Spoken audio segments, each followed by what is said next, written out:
ALENA, dernière ligne droite pour les négociations. Les États-Unis et le Canada n'avaient toujours pas conclu d'accord jeudi soir pour moderniser le traité de libre-échange nord-américain, ALENA, mais devaient reprendre leurs négociations dans la matinée de vendredi, la date butoir pour se joindre au pacte conclu par Washington et Mexico lundi. Non, nous n'avons pas d'accord, a répondu la ministre canadienne des Affaires étrangères, Chrystia Freeland, à un journaliste à sa sortie d'une très brève rencontre, la quatrième de la journée, avec le négociateur en chef américain, Robert Lighthizer aux alentours de 22h30, 2h30 GMT. J'ai eu une brève conversation avec l'ambassadeur Robert Lighthizer et son équipe. J'avais quelque chose à dire, a-t-elle déclaré, sans donner aucune autre précision sur sa brève entrevue. Elle a seulement ajouté qu'elle reviendrait vendredi matin pour une nouvelle session de discussion au plus haut niveau. Le temps presse pour trouver un accord, vendredi ayant été fixé comme date butoir par le président Donald Trump. Qui plus est, selon son programme officiel, il quitte Washington à 12h45 18h45 GMT pour se rendre en Caroline du Nord et ne doit revenir que vers 19h30.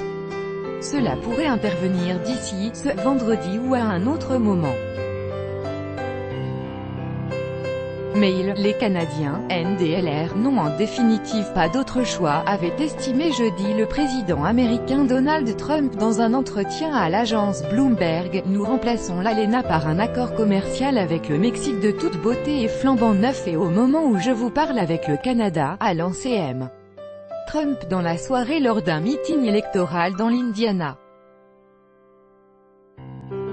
Il a néanmoins ajouté, il faut qu'il se débarrasse de ses barrières et de ses tarifs, faisant peut-être allusion au régime de protection du secteur laitier canadien, qu'il a dénoncé à de nombreuses reprises. Tout au long de la journée de jeudi, Madame Freeland, venue en urgence dans la capitale américaine mardi pour diriger les tractations pour Ottawa, a fait part de son optimisme, relevant la bonne volonté des négociateurs réunis autour de la table qui mènent d'intenses discussions quasiment jour et nuit. Les ultimes tractations se tiennent dans les bureaux du représentant américain au commerce USTR, Robert Lighthizer, non loin de la Maison-Blanche.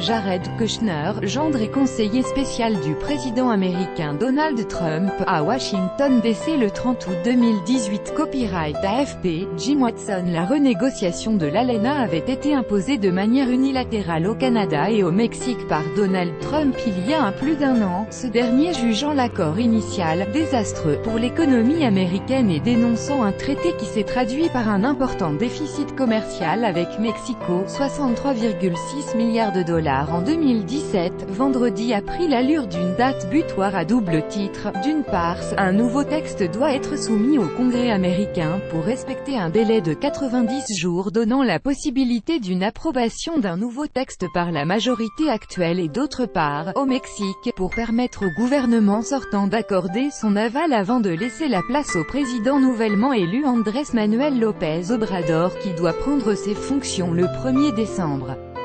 Washington et Mexico s'étaient, eux, entendus dès lundi sur toute une série d'aménagements du traité entré en vigueur en 1994. Automobile, protection des travailleurs. Les grandes lignes d'un nouvel ALENA comprennent de nouvelles dispositions sur le commerce de l'automobile, avec un pourcentage plus élevé de composants produits localement, des protections plus strictes pour les travailleurs et une disposition permettant de revoir l'accord tous les 6 ans. Chrystia Freeland avait révélé que le Canada et les États-Unis étaient déjà arrivés à un accord de haut niveau concernant l'automobile au printemps. Traité de libre-échange nord-américain. Copyright AFP. AFP c'était l'un des points essentiels, avec des concessions en matière salariale et de droit du travail par Mexico, de l'accord commercial entre le Mexique et les États-Unis annoncé solennellement lundi par Donald Trump.